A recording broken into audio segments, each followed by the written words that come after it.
Today is August 11th, 2023. We are interviewing Martha Weiman. My name is Esther Finder. Ms. Weiman is in Towson, Maryland.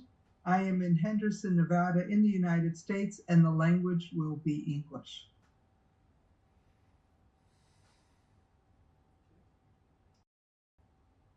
Thank you for speaking with us today. What is your name, and can you please spell it? Martha, M-A-R-T-H-A, Weiman, W-E-I-M-A-N. What was your name at birth? Martha, M-A-R-T-H-A, Meyer, M-E-I-E-R. Where were you born? Bocholt, Germany. And when were you born? April 6, 1934. And how old are you today? 89. Can you tell us, please, a little bit about your hometown? Was it a big city or a small town? What can you share with us?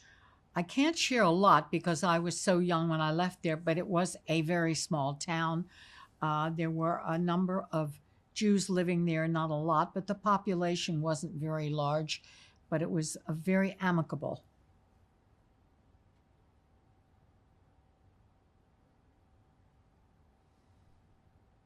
What do you know about relationships between the Jews and their neighbors when you were little?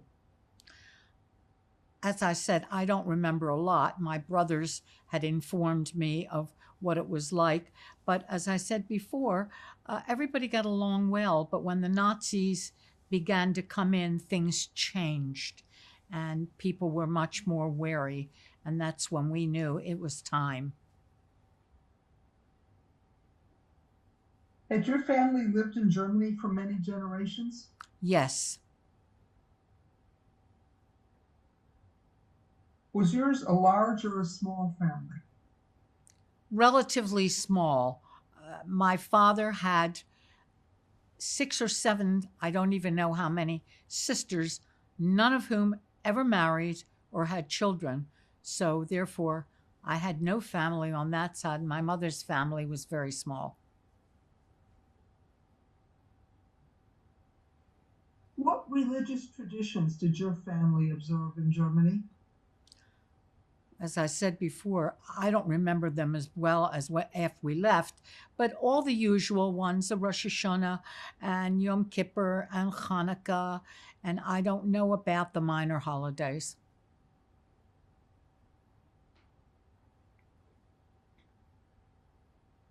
Would you consider your family religious or more assimilated? Or more what? Religious or more assimilated? I would say a little bit of both. We were not Orthodox.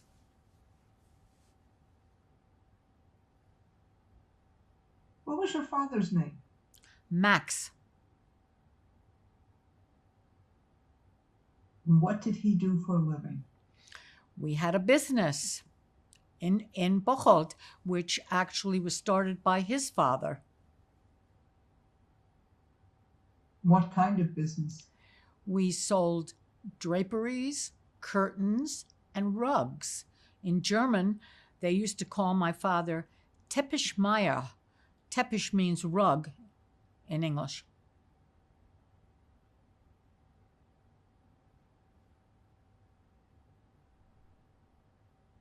What was your mother's name?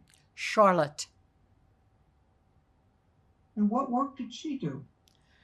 My mother was always a businesswoman. That was back in the day when women really didn't work, but she was always a part of the business. And that continued pretty much until she died.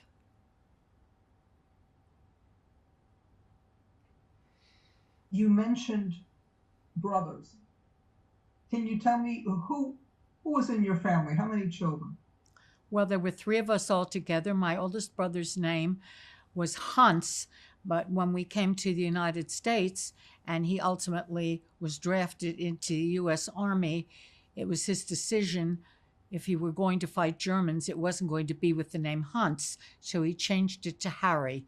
My other brother's name was Werner. He never changed his name.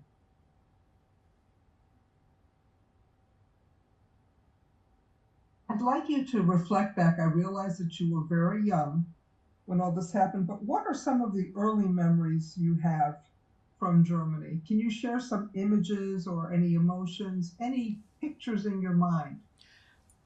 I really don't have any of Bocholt because I was so young when we left, but when we left there, that was when I began to form all of the memories. I can remember being in Frankfurt, and my parents, of course, had to find a way to make a living. And I can remember the house that we lived in, which was, in this day, you would probably call it maybe a place for seniors to live. But they were all Jewish, they were all older, and they were taken care of. They lived there. There was a communal dining room. And at that time, my mother did all the cooking for the household. My father really couldn't do a whole lot, and he went out and he ran a lot of errands and did what he could because his profession, our business, was gone. When did your family move to Frankfurt? I believe it was 1936, somewhere in 36, 37.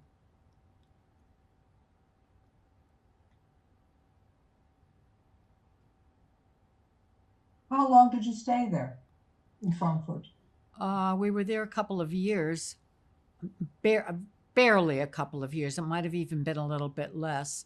But when the Nazis started, that's when we knew we had to get out. And the plan had always been to come to the United States once we left Bocholt, because I had a younger aunt and uncle who had no children who had come to the United States, and we had always thought we would join them, but we didn't think it would be in the way that it happened. Okay, in a minute you can take me through the process of what happened, what you went through with your family. But can you give me a time frame, approximately what year you left Frankfurt? Well, we got here in 37. We were still there for Kristallnacht, if that gives you a time frame. What memories do you have of that? Well, that was November of 36. Oh, that's when I really had a lot of memories. Would you like me to continue? Yes, please. We lived across the street from a beautiful synagogue. And the first night of Kristallnacht, there were two when the Nazis came, and they were bent on destroying the synagogue and everything in it. And the next day, my father decided to go to Stuttgart, which were the place where all the papers were being housed that we were supposed to have to leave Germany.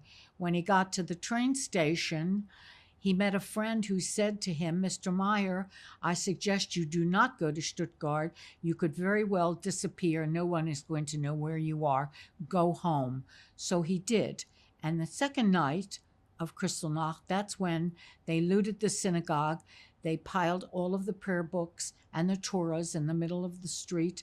And I can remember seeing them. Not that I knew what they were, but both of my brothers and I were in my parents' bedroom, which overlooked the street and the synagogue. They locked us in there, ostensibly to protect us. And I recall my brother picking me up so I could look out the window, and there was a huge fire in the middle of the street.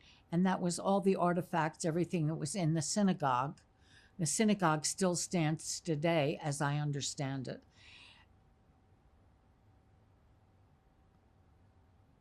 Did you witness any violence in addition to the burning? Not that I can recollect, except that I know the Nazis came into our house and they were just looking for what they called eligible men, which was men of a certain age, and my father fit that bill. And of course, he was arrested that night and taken away. There was a lot of turmoil with my mother, who was a very tough, strong lady, because My oldest brother, who was very tall, had very big feet.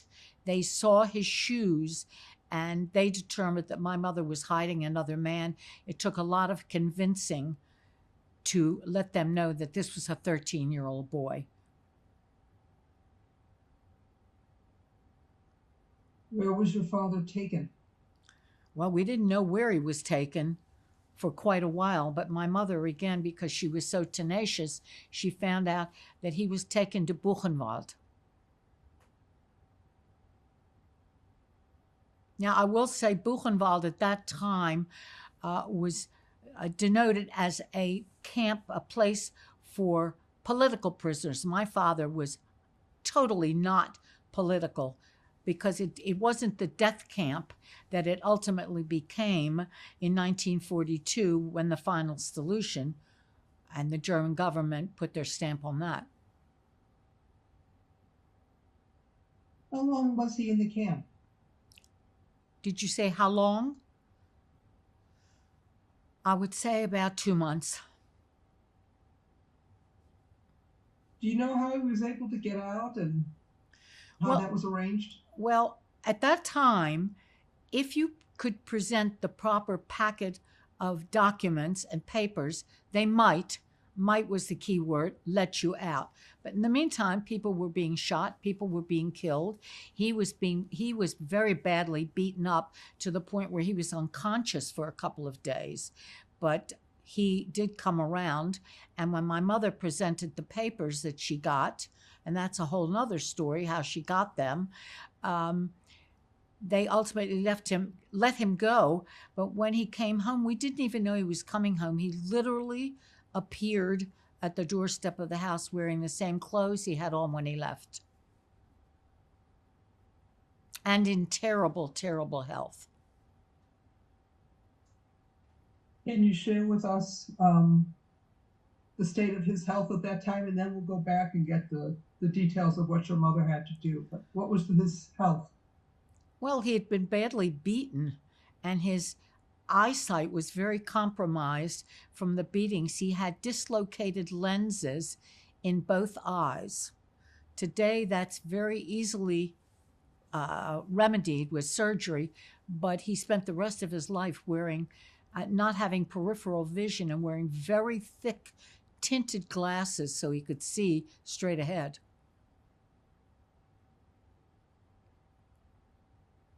Can you go back and tell us about the papers and what efforts your mother made to secure his release? Well, my mother, being the tough lady that she was, found a British consular officer. I do not know how she found him, but she did. He was sympathetic to her and to what was happening in our lives, and he put together the packet of papers to exit visas for us, which, as my brother told me later on, they found that he more than likely falsified and he lost his job. Do you know his name? Have no idea. Wish I did.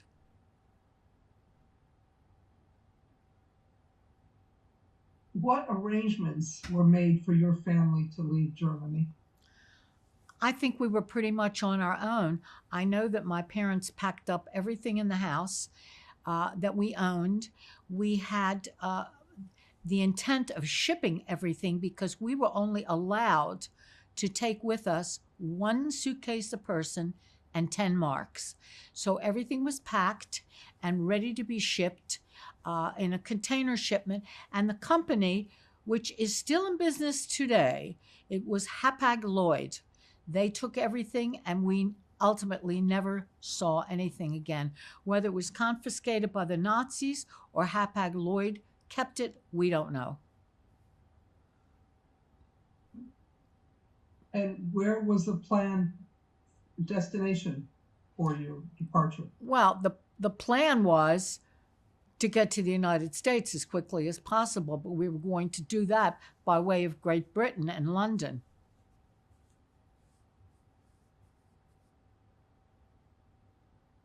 Who all went with you when you left?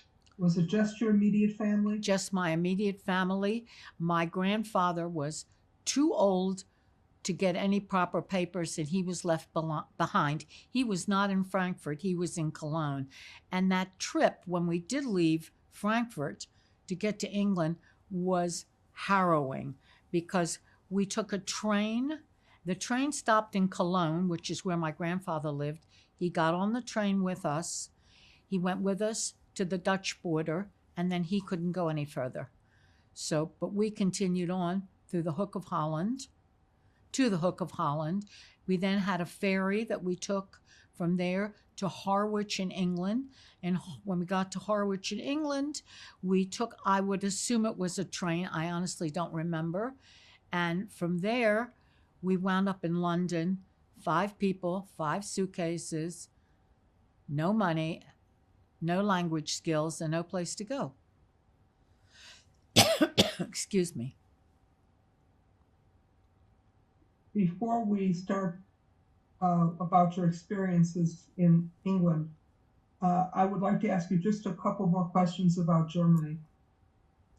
What do you remember about saying goodbye to family or friends or neighbors? I honestly don't remember a thing because I was so young when I left Bocholt. And when we got to Frankfurt, we really didn't have any friends. It was just whoever was living in that house. I have no recollection of it. My only recollection was when we were on a train to go to wherever the next destination was before we left Germany. I was sure we were going to be in America in about 20 minutes. And everyone thought it was very amusing when I asked, "Is this America?" Do you remember saying goodbye to your grandfather? No, I don't remember saying goodbye.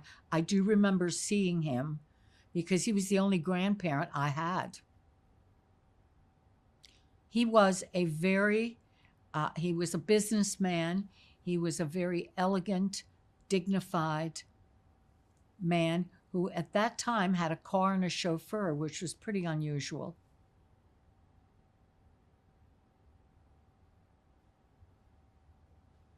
Looking back, is there anything else about your time in Germany that stands out in your mind that you would like to share with us? Well, I think it was always very fraught with tension. And I'm sure I felt that. I don't remember being a little kid or playing with toys or just day to day. And I remember that my brothers, I don't remember it from them, lots of it came later, were very threatened because things were not good in Germany. They were deteriorating.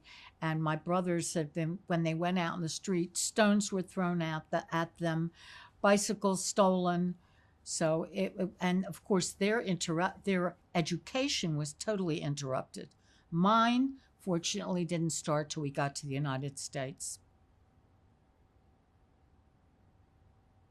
Did you personally experience any anti-Semitism? Did you have to wear a star, anything like that? I don't remember that, no.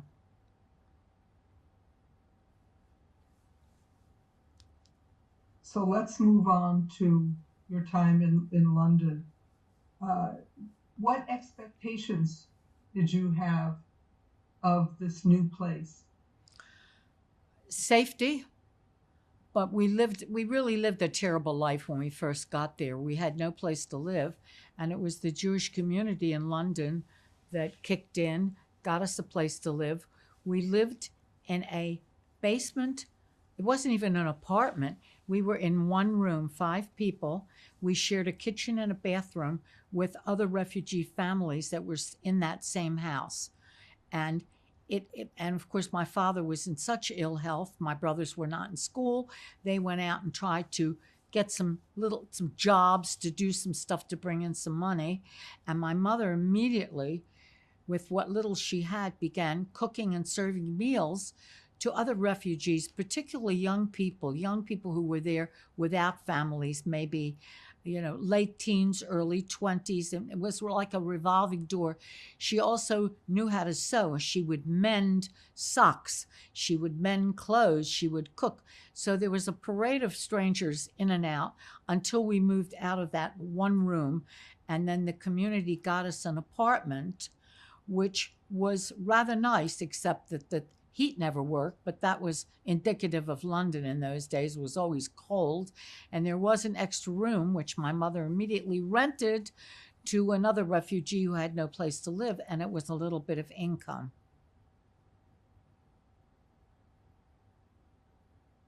How were you treated by the British when you arrived? I can't hear you. How were you treated by the British when you arrived?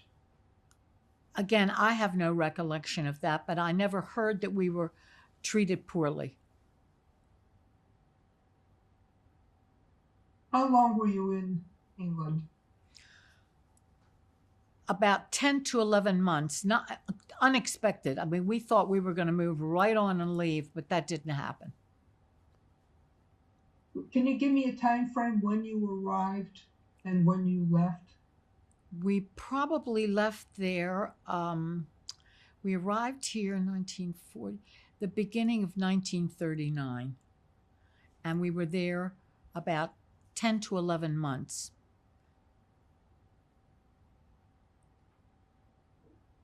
And when we left, we took a train to Liverpool, and it was in Liverpool that we got the ship, if you could call it that, because we came over on a British freighter. And to this day, I have no idea what moved those people to take 59 refugees and a lot of children on a ship that was ill-equipped to feed us, to keep us housed. But they did. And it was the dead of winter.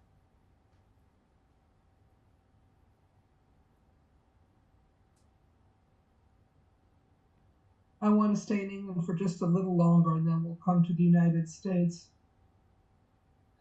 Where were you when World War II began with the German invasion of Poland? Were you still in the UK? I have to go back to whatever date that was. I mean, Europe was already at war. I mean, we had a bomb drop in London when we were still there. The United States was still holding back, had not gotten involved yet. During your time in London, had your family been able to be in touch with your grandfather, for example, back in Germany? Had there It's frozen.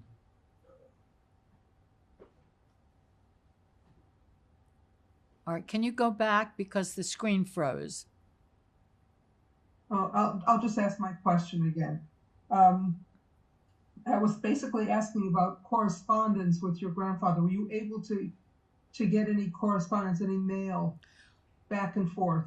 The only mail we got, and that was when we were already in the United States. We had one letter. I still have the letter, as a matter of fact. It was, of course, in German. I had it translated into English, and that was the only correspondence we had.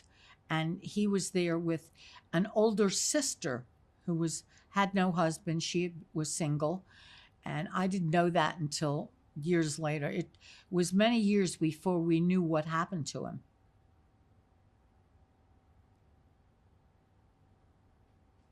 You mentioned that it took multiple months to get to the United States. Do you have any idea why it took so long? I have no idea. We were in London. As I said, we thought it was going to be a quick turnaround, and it wasn't. It wasn't. We were there 11 months, and it was a lot of struggling to make a living. And of course, my father's ill health didn't help, and my brothers kind of kicked around. We're unable to go to school. Before we leave England, is there anything else that stands out in your memory about your time in London? No, but I wasn't a kid, you know. I was little, but I was just there. I have no recollection of toys, friends, other children my age, none of that. It was just fraught with tension and trying to get out and come to the United States so we could join family.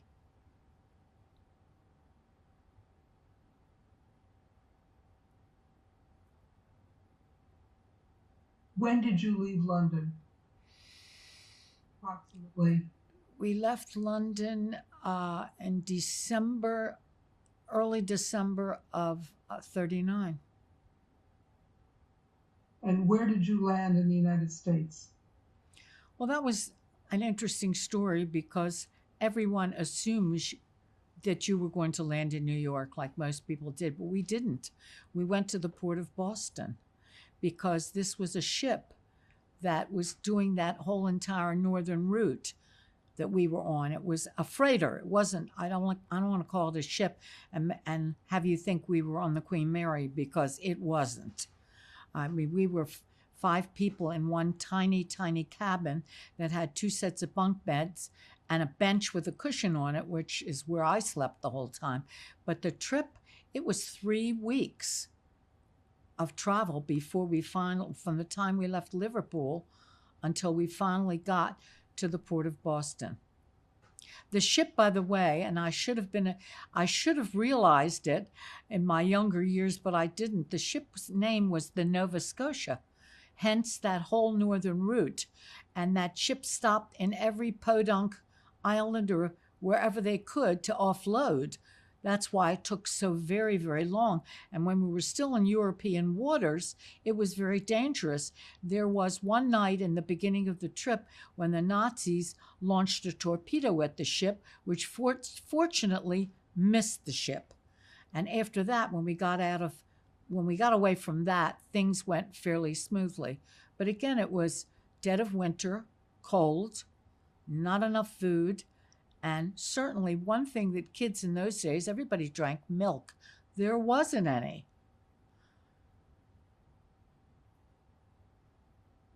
How were you treated by the crew on that ship or on that boat? I know you don't like to call it a ship. I don't remember them at all. I only remember that the ship was so rocky, everybody was sick, seasick. Only my mother, who I always said was such a strong, I used to call her the Starke, because there was one time when my mother wound up in the dining room for a meal and she was the only one. Everybody else was in their cabins being sick.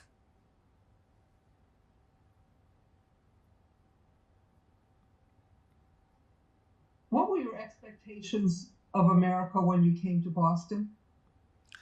Well, I think I was very young. I didn't have any. I'm sure that my parents, I don't know, their expectations were just to be free and to put Germany for that time behind them. And then, of course, it was interesting when we got to Boston.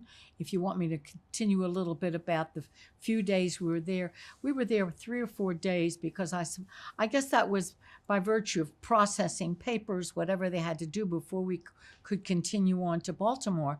So when we went to Boston, we were split up. My mother and the younger of my 2 brothers, Warner, went to one family's home. My father, with my older brother, still Hans then, before he became Harry, went to another home. Those people took us in, total strangers. And the interesting thing was, when I think back, neither of those families were Jewish. And yet they took in Jewish refugees, totally unknown who we were, where we came from, what our needs were, but they took us in. And my father, who with all of his health issues that resulted from his time in Buchenwald, always had a great sense of humor, which he never lost. And he always told the story that when he went to that house, the first thing they gave him to eat was a peanut butter sandwich. Now, peanut butter at that time was quintessential American food. Nobody outside of these shores ever heard of peanut butter. And he always told us he took one bite of that and thought, if this is what they eat in America, I might have to go back.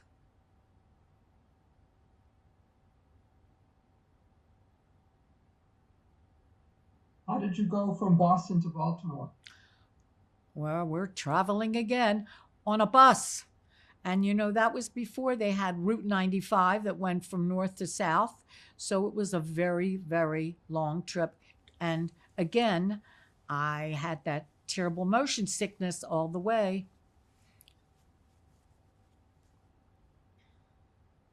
Where did you stay when you first arrived in Baltimore? When we first got to Baltimore, my aunt and uncle, of course, met us. We went to their apartment, which was tiny, very, very tiny. And they were both working. She was the secretary. I don't remember. He was working in a factory. And they got us a place to live.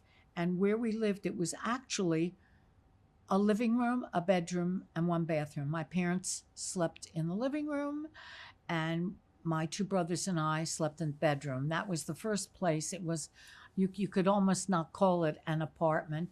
And we no sooner got there and got settled, and all three of us, my two brothers and I, got the chicken pox.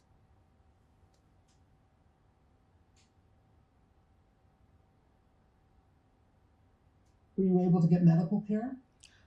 I assume we did. We weren't there in that apartment. We moved just about a block or two away, where we rented a house that belonged to a wealthy Jewish family. It was 3 stories. It was, a row house, but they were really large. And we had the first 2 floors. And one of the owners of the house was a Jewish woman. She was Professor Cohen was her name. She was a teacher at the University of Pennsylvania, and she was hardly ever there. I hardly ever remember seeing her, but we had the whole house. And of course, my father was still in terrible health. He couldn't work right away, but the Associated Jewish Federation of Baltimore stepped in very quickly, even then, to help us out. They got my father his first job. Now, mind you, my father turned 50 on Christmas Day, about a week before we arrived in Baltimore. He was 50 years old. He was 11 years older than my mother. And the first job that the Associated got him, they gave him a lawnmower and sent him out to the suburbs in Baltimore. And there were a lot of very large houses with a lot of lawn space, all Jewish owned, and he cut the grass. And when I think back, and I thought the indignity of it, but he did it. And my mother immediately started, she got a used sewing machine, put it in the basement, and went back to work, because he really had such a difficult time with the eyesight that he never really worked in a real job again. Well, he did, actually. After the grass cutting, he had a job in a factory for a while, but that didn't last too long.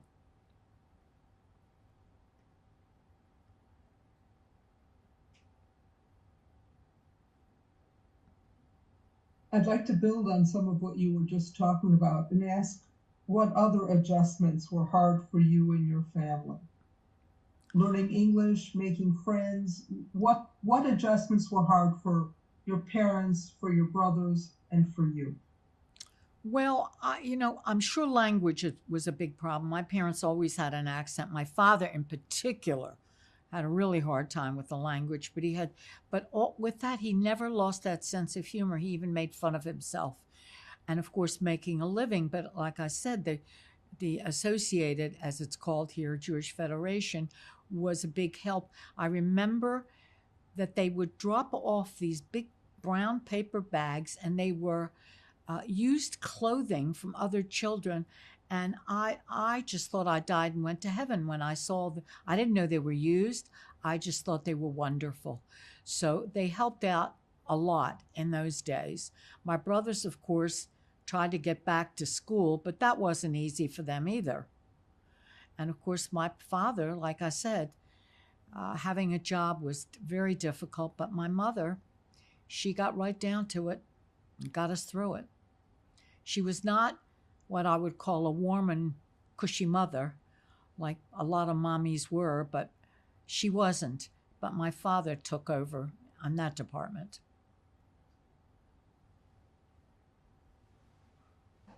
What are some of your earliest memories of the United States? Well, I remember being in school and being, the refugee kid, which I had recently spoken to someone that lives in the same place I live now, who at many, many years ago, about the same time, was a refugee from Belgium. And we talked about it just recently and thought those memories, although we are Americans all the way, those things never go away. They just linger and they come back at the oddest times. You still have that feeling sometimes, as much as you've accomplished, that you're still on the outside looking in. And as a 6-year-old, when I first came here, going to school and mastering the language, and I remember as I got a little bit older, more to my teens, I really didn't want to bring my friends that I made in school home to see my parents, who were both working, my father working with my mother, he in bad health with the eyesight problem and the heavy accents. And I was very reluctant to bring them home. And their lives were a lot different than mine were. My home life was totally different. My mother, who was, I may be skipping ahead a little bit, but as I got a little bit older, my mother always wanted me to help in the kitchen. And by the time I was probably 14 or 15, I was cooking dinner. I never told a soul in school, my friends, that here I am. They were going home to count how many cashmere sweaters they had and whatever else they had. And I went home to cook, to make dinner. I never told a soul. Of course, my husband, when I met him, was thrilled because he was going to marry somebody that knew how to bake and cook.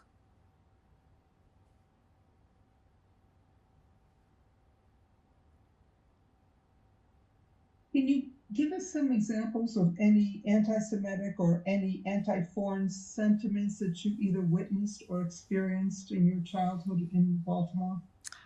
I only remember one anti-Semitic incident. And when I was in elementary school, I was already probably, I don't know, 4th or 5th grade, and there was a very pretty blonde classmate who was not Jewish, who one day called me a dirty German Jew, and I didn't even know what to make of it. I knew it wasn't right. But that was the only time I really had an anti-Semitic, because once I went on to what's now middle school, was then junior high school and senior high school, I went to public school, but the public schools I went to were predominantly Jewish because that's the neighborhood they were in. So I really did not have that problem.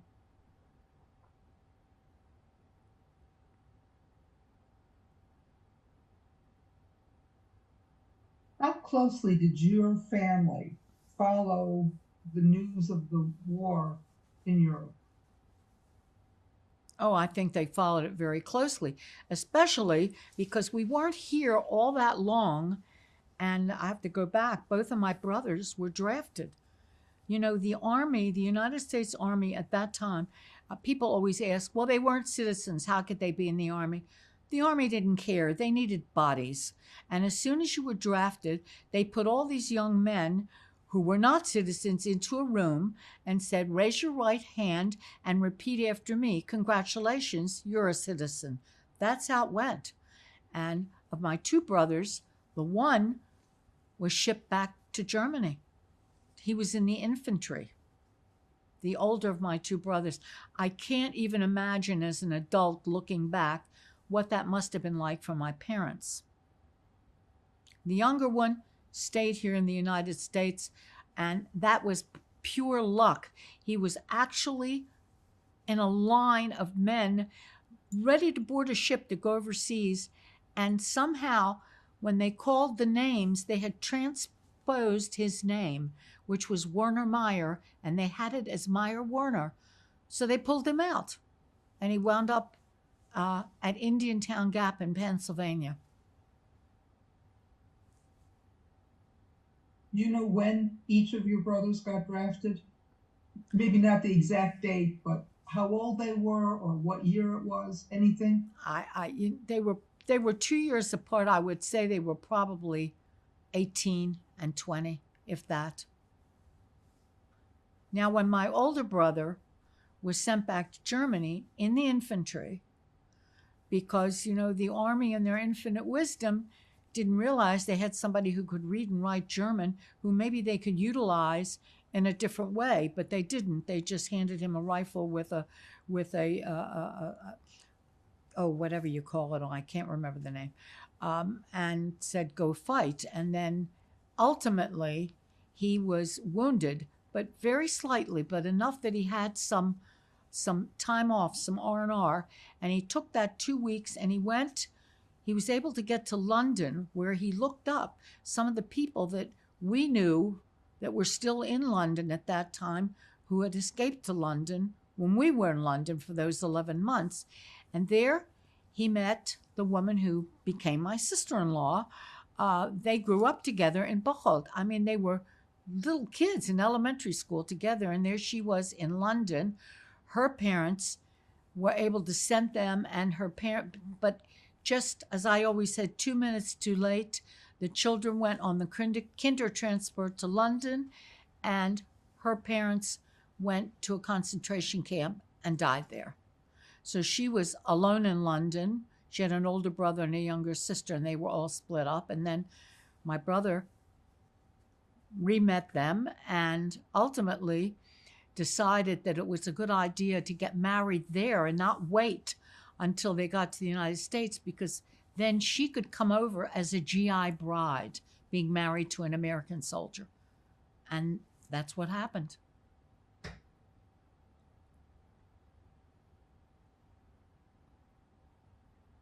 How long were you able to stay in touch with your grandfather? Do you remember the last time you heard anything from him? You said you have a letter. I have a letter. Was that the only one? That was the only communication. And he sent that letter, he addressed it to all of us, meaning my uncle and aunt too. That was his son, my mother's younger brother. And I still have that letter. But that was the only communication. And it was many years before we knew what happened to him.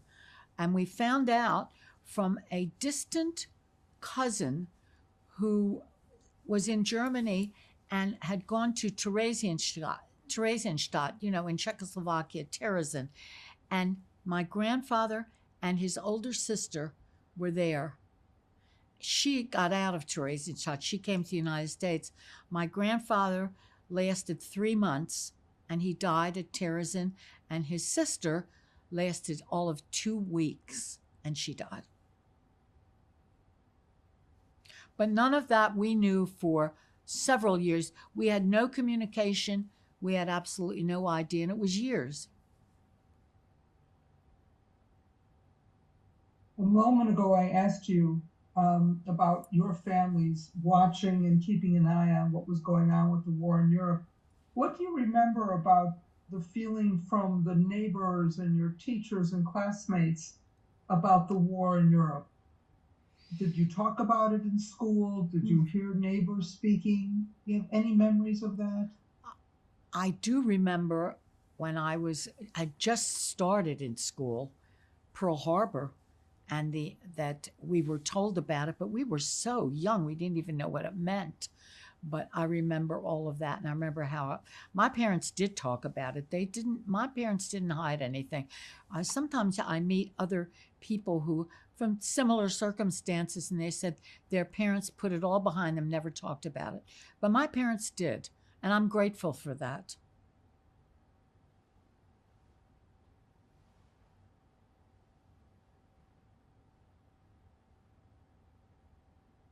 You started to talk about this before, but maybe I want to give you an opportunity to elaborate more if you want to.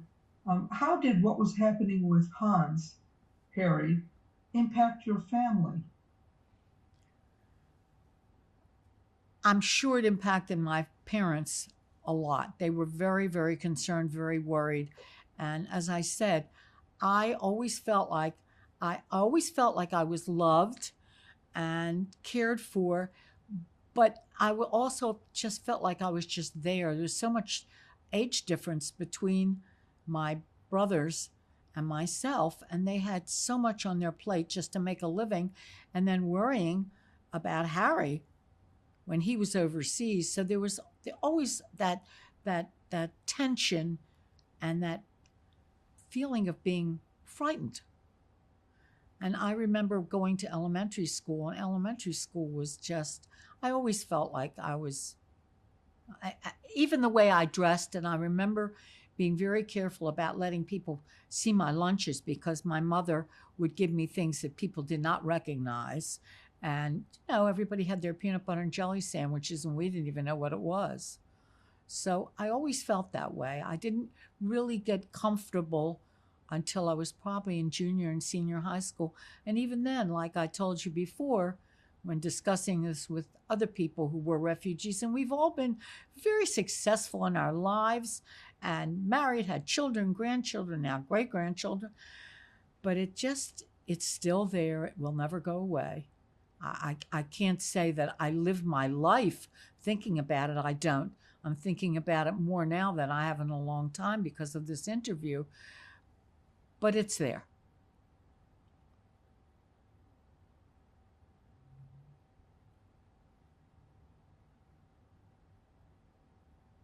When did you, in your family, because you were little still, when did you begin to realize what was happening to the Jews in Europe? Was it during the war, or you didn't know at all during the war? Probably towards the end of the war. I don't know how much my parents knew. I really do not know. I mean, certainly we probably knew by virtue of the fact that my grandfather was still there. But that wasn't really. What else then? Well, we didn't discuss it. I'm sorry. What else stands out in your mind when you think back about the war years in the United States? We used to have air raids. I remember that we actually thought we were going to be bombed here, and that never happened, but we had air raids, and I remember that when you had an air raid, you had to turn off all the lights and make sure no lights were shining. They were all tests. It never really happened, thank God.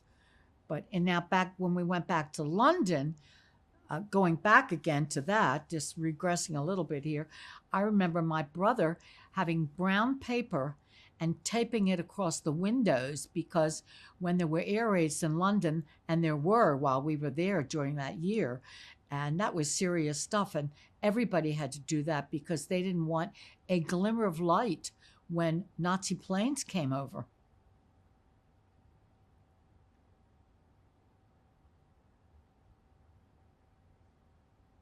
I do remember now that people who had someone that was serving in the United States Army got these really nice, almost like it wasn't a plaque, but it was something you could put in your window. It had a United States flag and a star on it, and it was a way of showing that you had somebody in your family that was serving in the Army. I haven't thought of that in 50 years.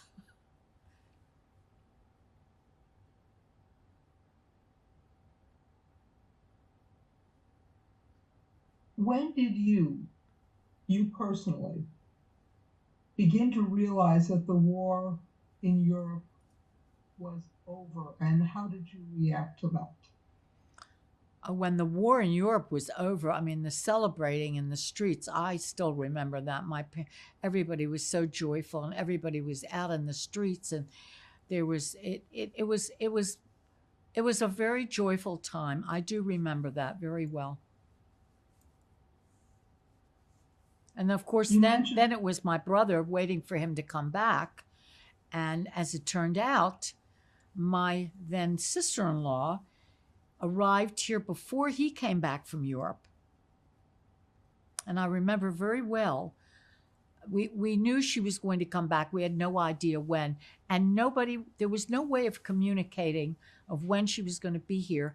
Every day, the local newspaper in Baltimore, the Sun paper, would publish a list of GI brides. How they got it, I don't know. And one day, my parents picked it up, and there was my sister-in-law's name. And she came in, and she came in through, I believe she came into New York. They put her on a train to come to Baltimore. I was at that time it was a Saturday, and I remember very well. I went to art school on Saturday mornings, and I had to take a streetcar downtown to where the art school was. And I was hardly there one morning, and someone came in one Saturday morning, said, "Your mother just called. You have to go home right away." So I picked up my stuff and I trudged back up to get the streetcar to go home. And there were my parents. Said that she's coming. Greta is coming today.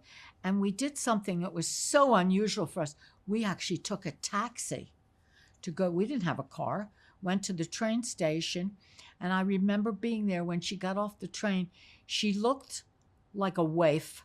She had on an old coat, and on her coat, they had pinned a tag that had her name and where she was going. It was sad, and yet it was joyful because she was there. When I think back to those days, she actually got here maybe a week or two before my brother returned.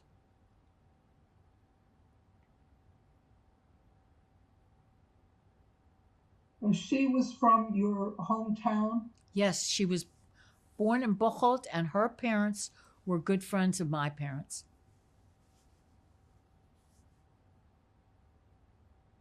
You mentioned earlier that there was a period of time before you learned about the fates of family members left behind. Do you remember what efforts your parents made to find family after the war?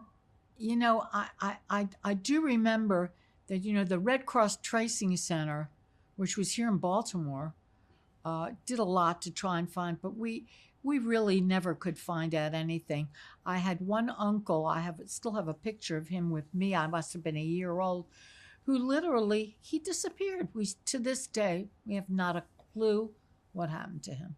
My father had another brother who ultimately wound up and went to what was then Palestine, later Israel. And when he was there, he was drafted into the British Army, went back to Germany to fight.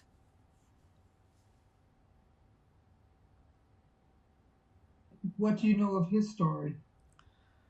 Yeah, kind of a sad story. He had a wife. He never had children, and she left him. She wasn't interested anymore. He went back to Israel, and then ultimately we brought him to the United States, and he lived with us. He actually lived longer. It was my father's brother. He lived longer than my father did, and continued to live with us until he just got old and died, but he had no one.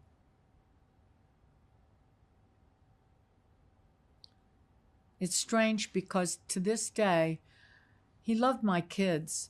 And to this day, my kids still, they used to call him Unky. And to this day, every now and then, somebody will bring up about Unky, and he's been gone for so many years.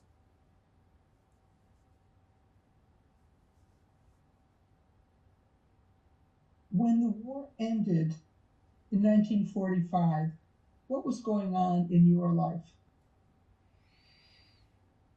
Well, I was in school, elementary school, looking forward to my brothers coming back. Of course, Harry came back with a wife. She preceded him, I told you that. And Werner came back, and I just don't really recall it. Life just went on, and it was still a struggle. My father was never really well. He had a lot of issues because of what happened to him when he was in Buchenwald.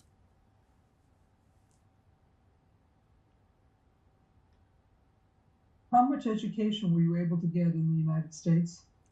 Well, that's something that to this day I'm sad about, because I'm sad and I'm not sad because I met my husband. There was never enough money for anything. And my brothers were off already working, doing their own thing. And when I got out of high school, I started to go to junior college. And then I met my husband. I was 19 years old. We got married. We met when we were 18. We were both 19. He's 3 weeks older than me. And both of us he didn't come from a great background either, although he was here. He was American. But we got married when we were 19 years old. And what we were thinking back in those days, but it was easier. You had a path that you knew you were going to, you just knew in your heart everything was going to be fine. And it was. But when I was 21 years old, we had been married 18 months. I had a baby. And there we were. And we went on from there. And now, 69 years later, we're still married. When did you become an American citizen?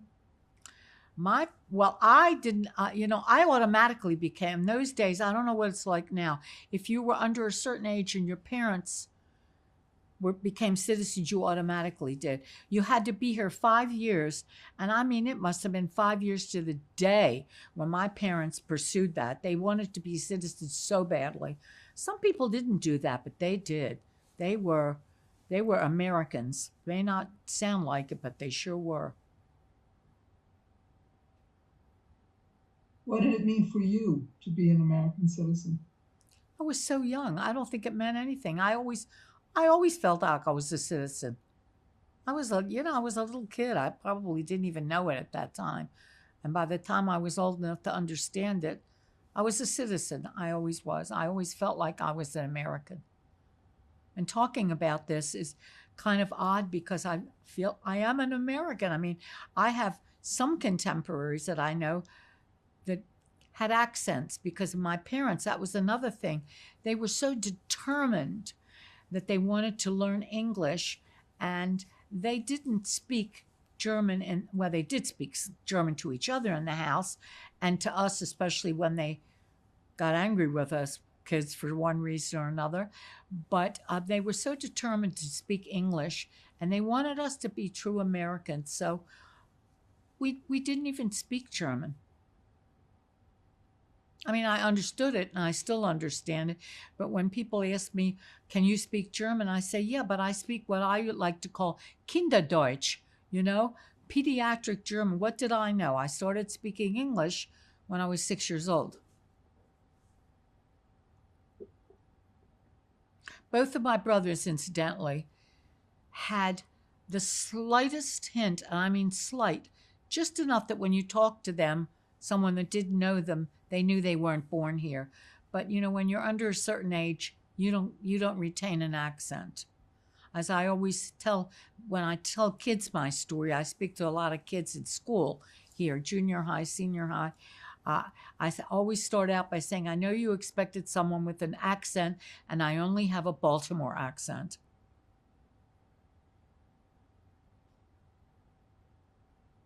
What work have you done in your adult life? Well, when I first started out, I became, of all things, a dental assistant. Now there is no such thing. Now they go to school and they've got all kinds of degrees, but I did that for a while. And then, I was always involved in the family business because, as I said, my mother restarted it. So I was always involved. Mostly as I got older, I just did the office, worked in the office and check writing and so forth. And my mother stuck around even after my father died. She was still in the business long after she should have been, but she was never about to give it up. She was always a working woman. She was a working woman in Germany when there weren't that many, they were mostly just housewives.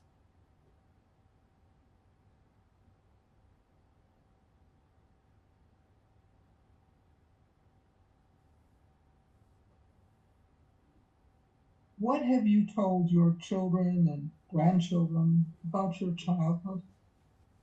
About my life? Everything. About your childhood. Oh, I tell everything. Everything. I don't know as much as the grandchildren know, probably less than my children, but I think my children told them. They're very well aware. Very well aware. We never hid a thing from them.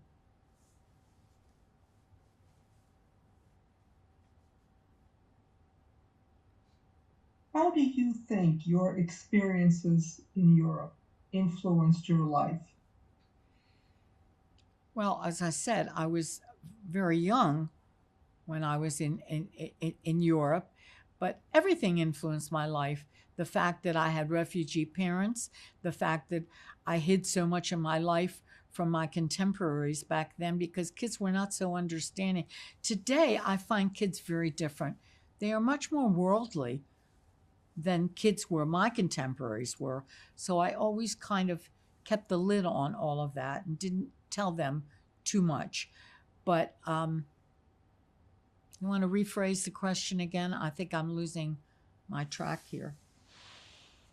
Well, basically what I wanted to know is how your experiences in Europe influenced your life and perhaps some of the decisions you've made, some of your activities that you engage in, anything like that. How do you think it has impacted you? Well, when I got older and I started to get involved in community, I did a lot of interfaith and interethnic work. And I still sit on a number of boards, which is wonderful. And I thank Zoom for keeping all that going during the pandemic. But for example, I'm on a board called the Elijah Cummings Youth Program. We have 23 board members. We are half African American and half Jewish. And it's just one of the things I just covet being on that board so much. It's just given me so much insight into other people. So I've always loved doing that kind of thing and still try to stay involved. Are you politically active? I don't know how active I am. I talk about it a lot because I have very definitive thoughts about politics. And we talk about them in the family and we talk about them with friends. And it's too bad that in this day and age, back in the day, we never talked about politics and we never cared. We didn't care whether somebody was a Democrat or a Republican or who they were voting for. It didn't matter. We never talked about it. Now, sad to say, it does matter. You almost pick your friends that way these days because we're so polarized.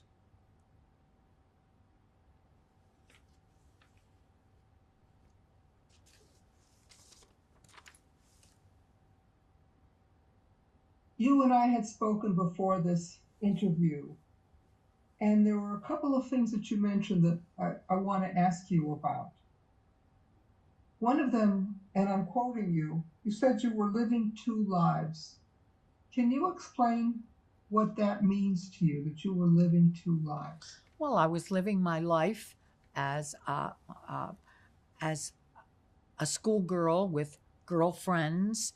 And I remember in those days we had, of all things, which were so later on, they didn't have them anymore, high school sororities, which were dumb, but we did it anyway. And I had that life, but then I had that life at home with parents with heavy foreign accents and me going home to cook dinner.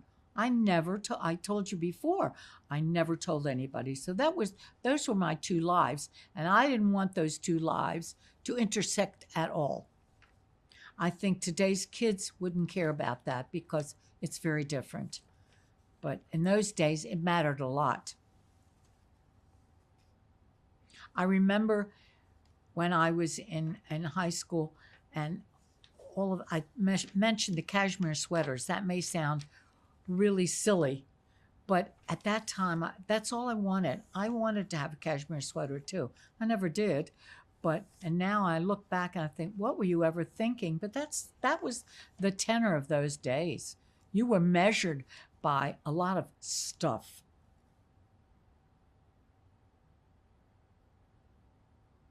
You also spoke to me about a sense of displacement and detachment. Can you elaborate on that, please? What do you mean by displacement and detachment? Well, you never really felt like maybe belonging is a better word. Maybe other people thought you did, but you just never had that comfort level of feeling like you really belonged. You were kind of on the outside looking in. It was almost like a game. You made it work.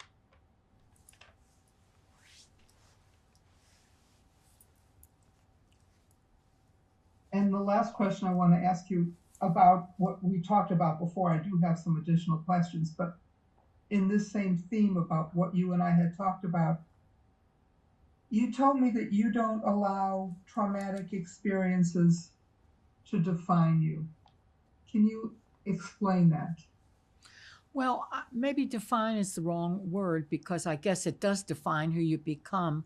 But, I'm not living in the past. I've never forgotten it, and I'm happy to talk about it to anybody that asks. I'm not ashamed of it. It is what it is. It made me who I am. But it's not going to make me a different person. I mean, I'm not a poor me, woe is me. I guess that's a good way to put it. It happened.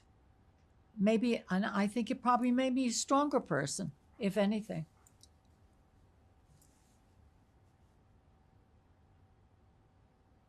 Let's get back to contemporary issues. How do you react to Holocaust analogies when you hear them?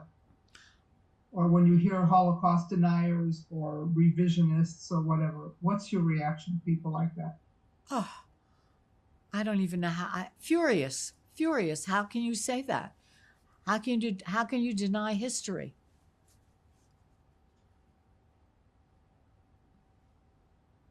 It's a tremendous frustration too.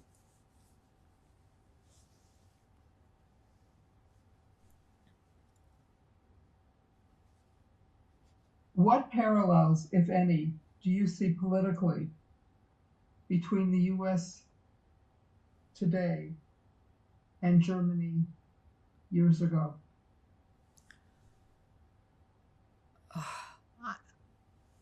I don't even know if I can answer that. I could never compare. They're not really comparable, but we're in a pretty bad state here now, and it's very, very distressing.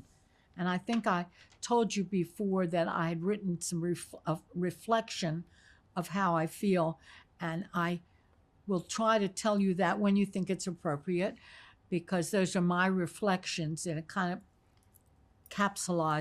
encapsulizes that. But I'm going to have to read it a little bit, because I just wrote it this morning at the crack of dawn. Actually, I wrote it in my head in the middle of the night, and when I got up this morning, I tried to put it down on paper. We'll get to that in just a minute. Okay. I want to ask you also about your reactions to seeing refugees, like those coming out of Ukraine. How does that impact you? Tremendously. We need to be welcoming these people. This is when Americans speak out against refugees, it's very painful, because who are we in this country anyway? I mean, we're still a relatively new country. We were all refugees.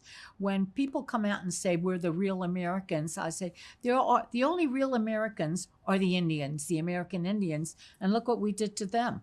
So it's very, very frustrating, angers me tremendously. Is there any more you want to share with us about your brothers? You asked me to make sure that I followed up on your brothers. Did you cover everything you wanted to discuss? Well, I'm very sad that I don't have them. As much older as they were than I am. I mean, I was always that they were adults and I was still a little kid. But in the later years, I spoke to them both all the time. I mean, we really were close, especially my older brother, Hans/Harry. We were really very, very close. And it came as a little bit of a shock when we were on a Zoom call with my nieces and nephews, my brother's kids, and we would do that once a week. And one of my nieces said to me, "Aunt Martha, you are the matriarch of the family."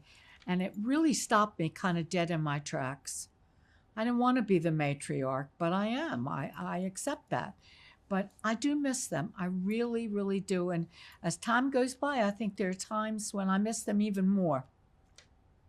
Because although we didn't live in the same city for many, many years, we were still very close.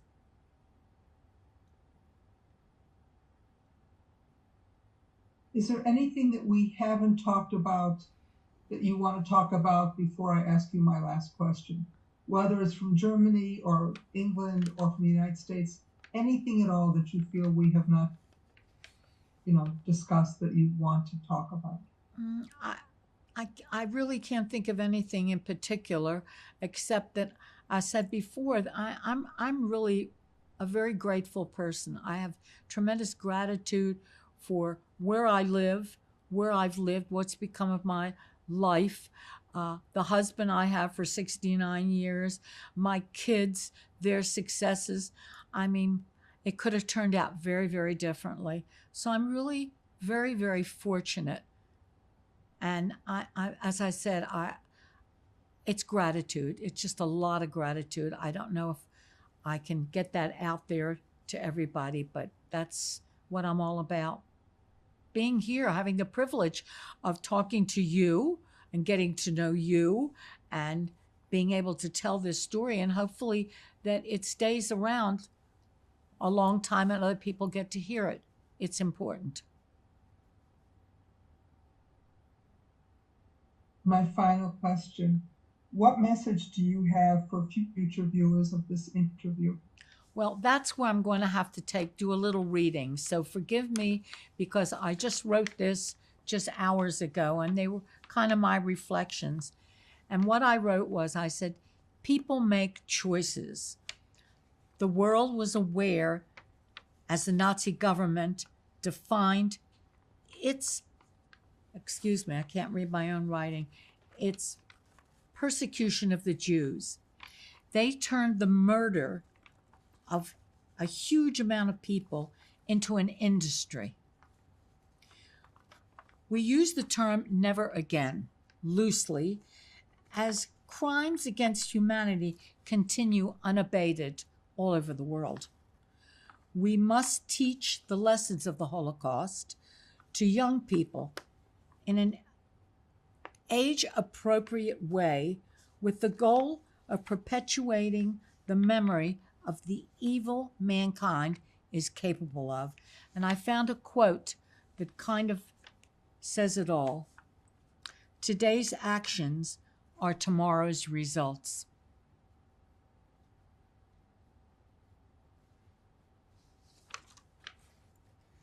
Thank you for speaking with us today. It's my pleasure.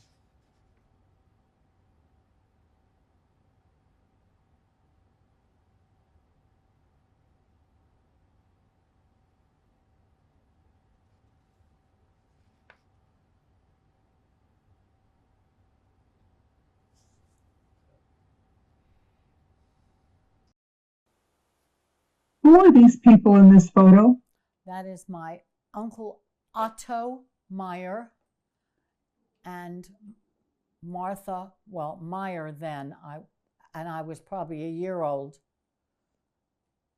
And I do not know how old he was. And to this day, we don't know what happened to him. He just disappeared during the war. Do you know when or where this photo was taken? It was taken in Germany. And as little as I was, it probably was taken in Bocholt. We hadn't left Bocholt yet. And based on how old you think you are, what year do you think this was taken? I was born in 1934. If I was a year old there, or 2 years old, so it was either 30, probably 35. I don't know. Thank you. And who is this? This is Martha Meyer, before she was Martha Weiman. And when and where was this taken? Taken probably in Germany. I don't think it was London, but it could have been. I honestly don't know. I look to be about 4. 3 or 4. Approximately what year do you think? Well, if I was born in 1934, so 37, 38, 30, I don't know. I can't answer. I wish I could answer. I can't be definitive. Okay, thank you. Can you tell us about these photos? All right, those are my brothers. Werner is on the left, Harry is on the right. They were obviously teenagers, almost teenagers, and they were taken in Frankfurt. And that's the best I can tell you. And their last name, please? Meyer, M-E-I-E-R. Any additional information would you care to guess as to where or when, just based on their ages? They're taken outside that I can see. I really don't know. I sort of inherited them, so I don't know. Okay. Best Thank I you. can do. Okay. Who is this? This is my grandfather. His name is Nathan Risch, R-I-S-C-H. And this was probably taken in Frankfurt. And I don't know. I just don't know when. In the 30s, that's all I can tell you. Thank you. Can you please tell us about this photo? This is my mother and father, Max and Charlotte Meyer, and me, Martha Meyer then, and I look to be probably about 10 or 12, and I don't know, you know.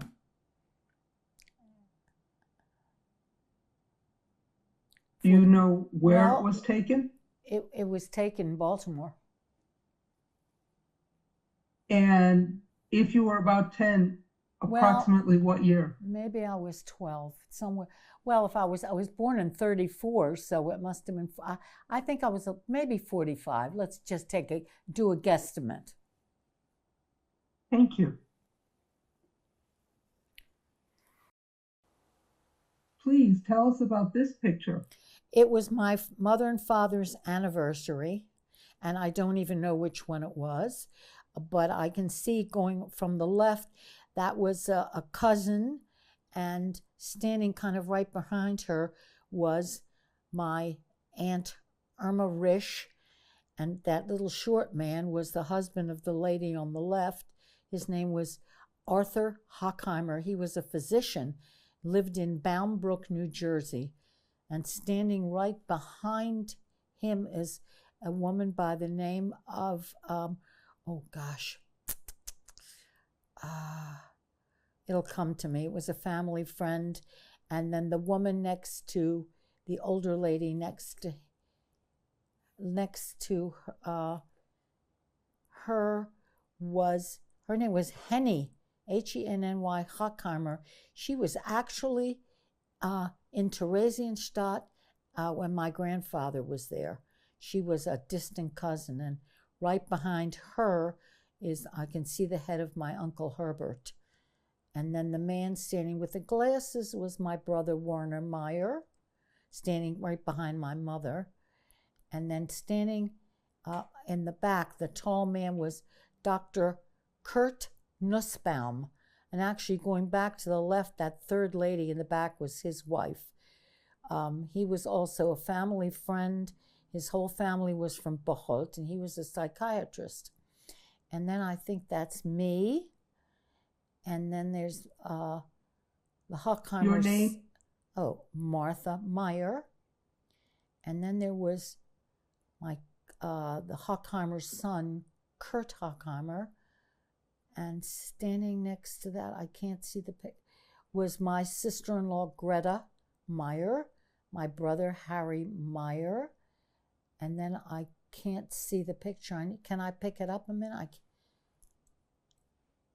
Let me peek a little better. And the last two on the right, the lady that you can sort of half see was my sister-in-law, Greta Meyer's sister. Her name was Ilse, I-L-S-E. And standing next to that is a cousin who, honestly, it's got to be, I don't even remember his name. Oh, wait, his first name was Hank. How does that, it was Henry, became Hank, but I can't even remember the last name. But that's family and friend picture. Best I can do. And any idea where or when it was taken? It was taken at a celebration. It was taken here in Baltimore. It was my parents' anniversary, and I have no idea. I don't know whether that was their 50th. It might have been. I'm not sure. I think it was their 50th anniversary. And any idea what year that was? God, no. I really don't. Okay, It thank was a you. long time ago. All right, let me take that. And then And can you tell us about this photo? it is Stanley and Martha Weiman, taken a few years ago. I don't even remember then. It's not very old. It's a picture I didn't even know I had. I just came across it this morning. And where was it taken? And could you give me an approximate year when? Well, it was obvious. It was before. Can I get up and look at this picture again a little better and see where it was?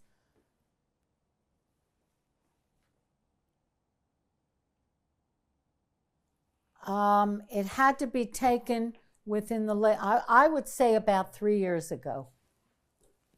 2 to 3 years ago, taken right here in our apartment. Right? You recognize the furniture? 2020? Yeah. We've been here 3.5 years, and that was taken, I would say, sometime the year after. Okay, thank you very much. And this now concludes the interview. Well, the one thing I never mentioned the names of my kids. I don't know whether that's something I should have, but it suddenly occurred to me. And I don't know if that's something that should be slipped in somewhere or not. If Let's not, conclude. it's okay.